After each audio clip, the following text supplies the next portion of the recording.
Everyone, आप देख रहे हैं स्टडी ऑफ एनसीईआरटी और आज के इस वीडियो में हम लोग बात करेंगे class 10th chapter first economic development. And in this video we will know about national development, राष्ट्रीय विकास क्या है। जैसे कि इससे पहले के वीडियोस में हम लोगों ने डिस्कस किया था कि every person have different developmental goals. हर एक व्यक्ति के डेवलपमेंट के विकास के अलग अलग लक्ष्य होते हैं, क्योंकि हर एक इंसान की सर्कमस्टेंसेस अलग अलग हैं। तो अब हम लोग कंट्री के डेवलपमेंट को कैसे मेज़र कर सकते हैं, इसके बारे में इस वाले वीडियो में हम लोग जानेंगे।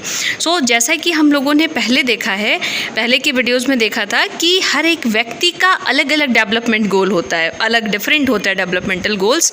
तो किस तरीके से हम अब आपको ये डिस्कस करना है आपस में कि what India should do for development, कि इंडिया को डेवलपमेंट के लिए क्या करना चाहिए। तो ज़्यादातर अगर ये क्वेश्चन पूछा जाए, एक क्लास में अगर ये क्वेश्चन रेज आउट किया जाए, तो अलग अलग जो स्टूडेंट हैं, डिफरेंट स्टूडेंट्स इसका डिफरेंट आंसर देंगे, क्योंकि हमारी थिंकिंग और ओपिनियंस डिफर हैं, एक दूसरे से अलग हैं। तो in fact you might yourself think of many different answer even then, कि हम लोग खुद बहुत अलग अलग से आंसर सोच सकते हैं। So it is very important to keep in mind that different person could have different as well as conflicting nations of a country's development। इसी प्रकार से अलग जितने डिफरेंट लोग हैं, जो डिफरेंट पर्सन्स हैं, उनके अलग अलग ओपिनियंस हो सकते हैं। अब यहाँ पे आता है कि हमें किसके आइडियाज़ को कंसिडर करना चाहिए। भाई हर एक व्यक्ति के अलग अलग आइडियाज़ हैं। हमें एक कंट्री के डेवलपमेंट में को फेयरली जज करने के लिए कौन से पाथ को अडॉप्ट करना है और किसके आइडियाज़ को देखना है। National development means thinking about this question. तो नेशनल डेवलपमेंट का मतलब है इन प्रश्नों के ऊपर सोचना कि कैसे जो है हमारे जो ज़्यादातर कंट्री है। नेशनल डेवलपमेंट का मतलब ये है कि एक ऐसा आइडिया जिससे कंट्री के ज़्यादातर लोगों को ज़्यादातर जो लार्ज नंबर ऑफ पीपल हैं इंडिया के, उनका फ़ायदा हो सके, उनको बेनिफिट हो। ऐसा जब कंट्री के ज़्यादातर लोगों को फ़ायदा होगा तो यही क्या कहलाएगा, नेशनल डेवलपमेंट। अब हम लोग देखते हैं कि लेट्स वर्क दीज आउट। इसमें हम लोग देखेंगे कि सबसे पहला जो पॉइंट है, लुक एट द पिक्चर। ये जो साइड में पिक्चर बनी हुई है, इसको आपको देखना है, एनालिसिस करना है। On the right What would be developmental goals for such an area। अब आपने देखा कि इस एरिया को जब आप अच्छे से एनालिसिस करेंगे तो यहाँ पे अब डेवलपमेंटल गोल्स क्या होंगे इस एरिया के लिए। तो अब आपने देखा कि कुछ लोग तो यहाँ पे बहुत अमीर हैं, मल्टीप्लेक्स बिल्डिंग्स वाले हैं, और वहीं आप कुछ देख रहे हैं कि बहुत गरीब लोग हैं जिनके घर प्रॉपर बने नहीं हुए हैं और वो स्लम एरिया में रह रहे हैं। तो अब इस एरिया के लिए डेवलपमेंट गोल क्या होगा, ये आपको इसमें लिखना है। फिर सेकंड पे आ जाते हैं, ये न्यूज़पेपर रिपोर्ट है, ठीक है। एक वेसल ने क्या किया, एक जहाज़ ने क्या किया कि 500 टन का जो लिक्विड टॉक्सिक था वेस्ट, उसे जो है सिटी के आसपास, समुद्र के आसपास फेंक दिया। कूड़ा करकट जो था जिसमें लिक्विड टॉक्सिक वेस्ट थे, ठीक है, उसको एयर में डंप कर दिया। अब इसकी वजह से क्या हुआ, शहर कौन सा था, आबिदजान इन इवोरी कोस्ट, अफ्रीका का इवोरी कोस्ट, और वहाँ का जो आबिदजान नाम की सिटी थी, जो शहर था, वहाँ पे ऐसा किया गया। ये एक अफ्रीका कंट्री का कोस्ट है, इवोरी कोस्ट। इवोरी कोस्ट कहाँ पे है, अफ्रीका में है।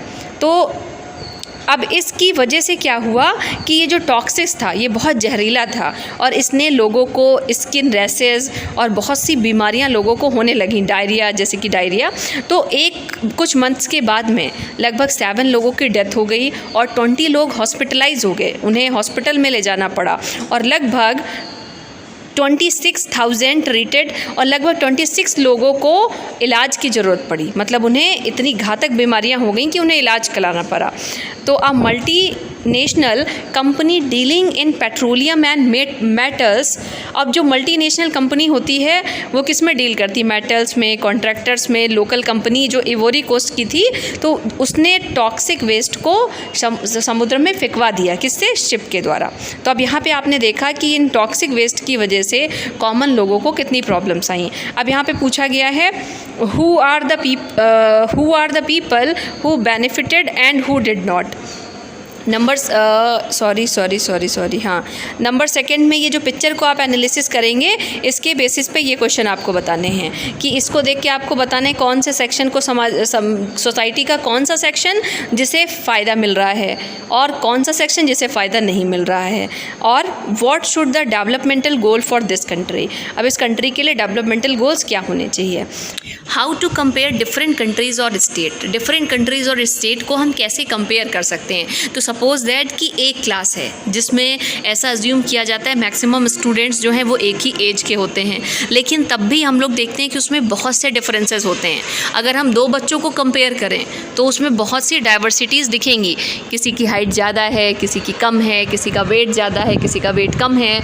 तो इस तरीके से कोई इंटेलिजेंट है, कोई कम इंटेलिजेंट है। तो इस तरीके से बहुत से डिफरेंसेस दिखते हैं और इन डिफरेंसेस के बेसिस पे ही हम चीज़ों को कंपेयर करते हैं। तो ऐसे ही तो देशों कंट्रीज़ को भी कंपेयर करेंगे। सो यूजुअली क्या होता है कि हम इम्पॉर्टेंट कैरेक्टरिस्टिक्स को देखते हैं। जब हम किसी व्यक्ति को कंपेयर, दो व्यक्तियों को कंपेयर करते हैं तो हम किसको देखते हैं, इम्पॉर्टेंट कैरेक्टरिस्टिक्स को देखते हैं। कभी हाइट को देखते हैं, कभी वेट को देखते हैं, कभी इंटेलिजेंसी को देखते हैं। तो इस तरीके से हम कंपेयर करते हैं और इसी तरीके से, और इसमें डिफरेंस भी हो सकता है, और ऐसे ही हम कंपेयर कर सकते हैं कंट्रीज़ को भी। कैसे, उनके इनकम को देख के, पर कैपिटल इनकम को देख के। तो इम्पॉर्टेंट जो एट्रीब्यूट्स हैं, ठीक है, for comparing countries their income is considered to be one of the most important attribute. जब हम देशों को कंपेयर करते हैं तो उसमें कंट्रीज़ की जो इनकम है उसे सबसे ज़्यादा एट्रीब्यूट मिलना चाहिए। क्यों? क्योंकि अगर हायर इनकम वाली कंट्रीज़ हैं तो वो ज़्यादा डेवलप होती हैं और लेस इनकम वाली जो कंट्रीज़ हैं वो कम डेवलप होती हैं। तो इसके आधार पर हम ये समझ सकते हैं कि जो इनकम है, जो ह्यूमंस की इनकम है, वो उसकी बेसिक नीड है। अर्निंग जो उसकी है, जो इनकम है, तो इसलिए हम कंट्रीज़ की इनकम को कंपेयर करने के लिए यूज़ कर सकते हैं। सो अब हम लोग देखेंगे कि हम लोग जब अलग अलग देशों को कंपेयर करते हैं तो किसको किसको ज़्यादा इंपॉर्टेंस देते हैं, एवरेज इनकम, पर capital income. In world development reports brought out by the world bank, this criteria is used in classifying countries. World development reports हमें ये बताती है कि जो वर्ल्ड बैंक है वो देशों को कंपेयर करने के लिए एवरेज इनकम का इस्तेमाल करता है। कंट्रीज़ विद पर कैपिटल इनकम, अब यूएसए की पर कैपिटल इनकम कितनी है 2012 में, और इंडिया की कितनी है उसी ईयर, इंग्लैंड की कितनी है। तो इस तरीके से जो इनकम है, पर कैपिटल इनकम है, उससे देशों को कंपेयर किया जाता है। Now here is another important topic, average income. Average income क्या है भाई, हम लोग कंट्रीज़ को कंपेयर करते हैं तो एवरेज से करते हैं। तो while averages are useful for comparison, they also hide disparities. जो एवरेजेस हैं वो कंपैरिजन के लिए, जब हम किसी चीज़ की तुलना करते हैं तो उसमें एवरेज बहुत इंपॉर्टेंट रोल एवरेजेस का रहता है। लेकिन एवरेज की एक निगेटिव पॉइंट क्या है कि एवरेज में डिस्पैरिटीज़ हाइड हो जाती हैं। मतलब जो छोटी मोटी कमियां होती हैं या जो विभिन्नताएं होती हैं वो उसमें हाइड हो जाती हैं। For example, let us consider to countries. हम लोग यहाँ पे एग्जांपल से देखते हैं कि कैसे एवरेज जब हम निकालते हैं तो हमें एग्जैक्ट इन्फॉर्मेशन नहीं मिल पाती। जैसे कि अगर हम दो कंट्रीज़ को लें, country A and country B, country B and country A, ठीक है। तो अब इसमें simplicity, we have assume that they have only 5 citizen. हम एज्यूम कर सकते हैं कि कंट्री ए में 5% है, कंट्री बी में 5% है। फिर हम लोग टेबल से देखेंगे कि कैसे एवरेज को कैलकुलेट किया जाता है। अब देखिए, कंट्री कौन है, कंट्री ए है, कंट्री बी है। अब मंथली आप देखेंगे इनकम 2012 में दोनों ही देशों की जो इनकम रुपीज़ में कितनी थी। कंट्री एक में आपने देखा कि ये फर्स्ट पर्सन है, ये सेकेंड पर्सन है, थर्ड पर्सन है, फोर्थ पर्सन है, फिफ्थ पर्सन है। अब आपने देखा कि कंट्री ए में 9,500, 1,500, 9,500 और 10,000 एंड 10,200 ये इनकम है, लोगों की इनकम है। तो आप यहाँ पे देख रहे हैं कि लोगों की इनकम में कोई बहुत ज़्यादा डिफरेंस नहीं है, बहुत कम डिफरेंस है। वहीं आपने देखा कंट्री बी, यहाँ पे first person 500, second person 500, third person 500, fourth person 500, और जो सिर्फ एक पर्सन बचा है, फिफ्थ पर्सन, उसे 48,000 मिल रहा है।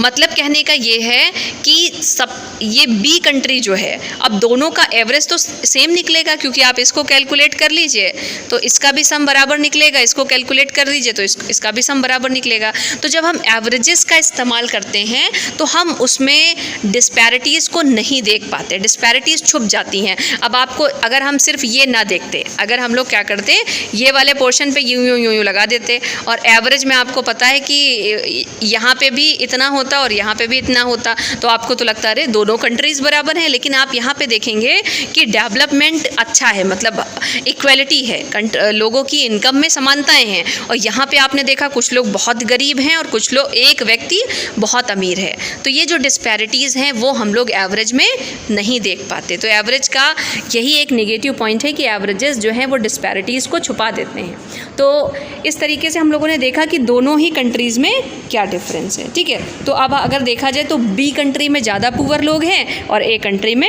कम पुअर लोग हैं। अब यहाँ पे एक और पिक्चर से आपको बताया गया country with no rich and no poor. जो नंबर ए वाली कंट्री है उसमें कोई भी गरीब नहीं है और कोई भी अमीर नहीं है।